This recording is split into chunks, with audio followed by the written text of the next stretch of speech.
Hello everyone, welcome to Understanding Concept. This is me Reva Gupta and today we are going to discuss continuous and comprehensive evaluation file for the B.Ed 4 semester. So let us start. In this what we are going to make the topics are: first you have to write the meaning and definition of CCE, then the second heading is formative evaluation, then the third is summative evaluation. After that, objective of continuous and comprehensive evaluation, and the fifth point is importance of continuous and comprehensive evaluation, and the sixth one is pattern continuous and comprehensive evaluation in training school, description of continuous and comprehensive evaluation, and the last one is continuous and continuous evaluation based report card. तो सबसे पहले इसमें आपको क्या करना है, आपको जो है CCE का मीनिंग और डेफिनेशन लिखना है। उसके बाद फॉर्मेटिव इवैल्यूएशन क्या होता है, उसके बाद जैसे फॉर्मेटिव इवैल्यूएशन जो हम FA बोलते हैं, जो मिड एग्ज़ाम्स के बीच में जो टेस्ट लिए जाते हैं उनके बारे में लिखना है। समेटिव इवैल्यूएशन जो जैसे कि हाफ ईयरली और एनुअल एग्ज़ाम्स होते हैं वो लिखना है।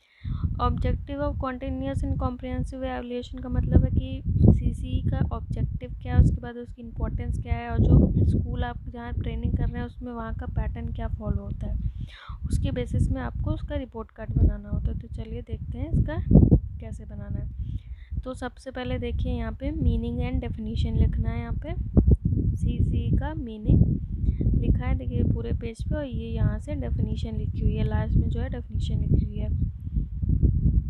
उसके बाद हमें फॉर्मेटिव इवैल्यूएशन के बारे में लिखना है कि फॉर्मेटिव इवैल्यूएशन क्या होता है। ये देखिए हमने पूरा फॉर्मेटिव इवैल्यूएशन के बारे में लिखना है आपको। उसके बाद आपको समेटिव इवैल्यूएशन के बारे में आपको लिख देना है कि समेटिव इवैल्यूएशन का क्या मतलब है। आफ्टर दैट आपको जो कॉन्टीन्यूस एंड कॉम्प्रिहेंसिव इवैल्यूएशन है उसका ऑब्जेक्टिव क्या है वो आपको इस पर डिफाइन करना है। नेक्स्ट आपको इम्पोर्टेंस उसकी क्या होती है वो लिखनी है।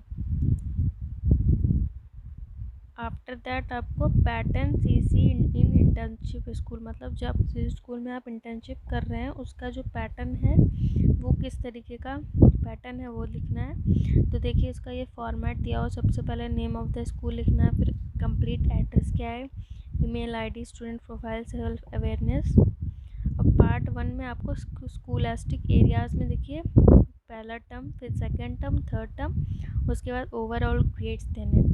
और को स्कूलास्टिक एरियाज़ में मतलब कि जो को करिकुलर एक्टिविटीज़ हैं उसका देना है। पहले कि आपको सीरियल नंबर, फिर लाइफ स्किल्स, उसके बाद क्लास, डिस्क्रिप्टिव इंडिकेटर्स और ग्रेड देना है।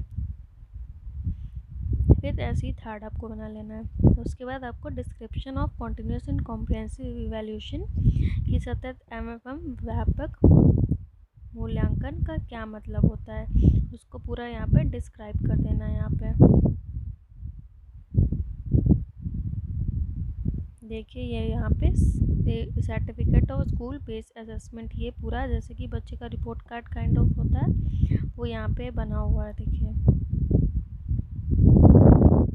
अब ये ग्रेड है कि जैसे कि किसी बच्चे का एग्ज़ाम में क्या ग्रेड आया है, FA1 में कितना ग्रेड है, हिंदी इंग्लिश सब्जेक्ट्स देखिए यहाँ पे ये सब्जेक्ट्स दिए हुए हैं और ये ग्रेड है, ये टर्म 1 है और ये सेकंड टर्म है, और उसके FA1 है, FA2, SA1, SA2, उसके बाद FA3, FA4, SA2, ऐसे ऐसे करके यहाँ पे ग्रेड दिया हुआ है, और ये सब्जेक्ट दिए हुए हैं कि ये सब्जेक्ट्स हैं, इनमें कितने मार्क्स आए।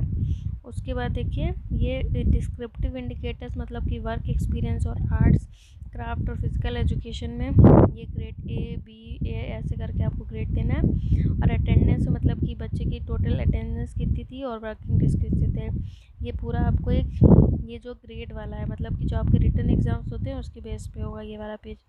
नेक्स्ट आपका को स्कूलास्टिक एरियाज मतलब लाइफ स्किल्स, इसमें आपको ग्रेड देना है बच्चे की थिंकिंग स्किल्स, सोशल स्किल्स और इमोशनल स्किल्स को देखते हो। उसके बाद आपने उसको ग्रेड दिया A+A ऐसे करके। तो देखिए थिंकिंग स्किल में जैसे आपको किस बेसिस पे करना है कि थिंकिंग स्किल में क्रिएटिव है बच्चा, क्रिटिकल थिंकिंग करता है कि नहीं, प्रॉब्लम सॉल्विंग स्किल है, तो जिस हिसाब से बच्चे की स्किल होगा उसके हिसाब से आपको उसका ग्रेड देना है। नेक्स्ट आता है एटीट्यूड एंड वैल्यूज़, उसमें कौन कौन से पॉइंट्स आपको लेने, teacher, school mate, school programs, environment and value system, ये सब आपको मेजर करना है।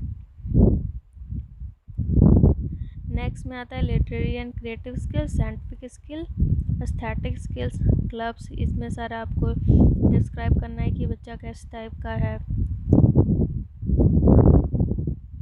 आफ्टर दैट देखिए इसमें हेल्थ एंड फिज़िकल एजुकेशन में क्या है उसका इंटरेस्ट है। योगा एंड गार्डनिंग में देखिए ग्रेड दिया हुआ है।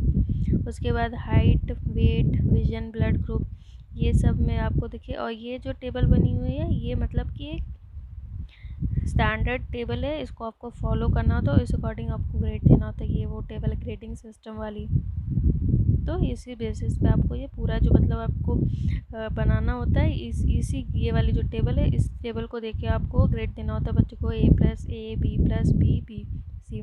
तो अगर बच्चे का ग्रेड 0.10 है तो आपको A+ देना होता है, और अगर 9.0 है तो उसको आपको A, मतलब उसका 81 से 90 के बीच में मार्क्स होता है तो उसको A देना, 71 से 80 के बीच मार्क्स है तो B+ देना है, और 61 से 70 के बीच में मार्क्स है तो B देना है। इसी के हिसाब से आपको उसमें ग्रेड देना होता है। तो ये ऐसे ही करके आपको CCE की फाइल पूरी कंप्लीट कर लेनी है। आई होप आपको समझ में आ गया होगा कि कैसे फाइल बनानी है। Thanks for watching. I hope you like the video.